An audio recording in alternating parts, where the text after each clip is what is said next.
একঘেয়ে তেল মশলা খাবার খেতে মোটেই ভালো লাগে না, তাই তো আজ বানিয়ে ফেললাম পনিরের পাতলা ঝোল। যদি মাছের পাতলা ঝোল হয় তবে পনিরের পাতলা ঝোল কেন হবে না, আর সেটাই ভেবে বানিয়ে ফেললাম। নুন হলুদ মাখানো পনিরগুলোকে লাল করে ভেজে তুলে নিলাম। তারপরে কড়াইতে আরেকটুখানি তেল দিয়ে জিরে, শুকনো লঙ্কা, তেজপাতা ফোড়ন দিয়ে দিলাম। যেহেতু পাতলা ঝোল তার জন্য আলু তো দিতেই হবে, তার জন্য ডুমো করে কাটা আলুগুলোকে নুন হলুদ দিয়ে ভালো করে ভেজে নিতে হবে। টমেটো, আদা, কাঁচা লঙ্কা দিয়ে একটা পেস্ট বানিয়ে নিয়েছিলাম, সেটাকে ঢেলে দিলাম। তারপরে নুন হলুদ দিয়ে ভালো করে মশলাটাকে কষিয়ে নেব। আর জিরে গুঁড়ো, ধনে গুঁড়োও দিতে হবে। মাঝে মাঝে একটু ঘুরিয়ে ফিরিয়ে রান্না করলে বেশ ভালোই লাগে, খেতেও বেশ ভালো লাগে। তারপরে ঢাকা দিয়ে দিয়ে মশলাটাকে কষাতে হবে।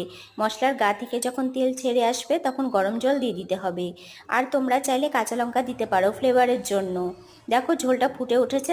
এবার পনির আর গুঁড়ো গরম মশলা দিয়ে দিলেই তৈরি পনিরের পাতলা ঝোল। তোমরা যদি এরকম আরো ভিডিও দেখতে চাও সাবস্ক্রাইব করে পাশে থেকো। টাটা।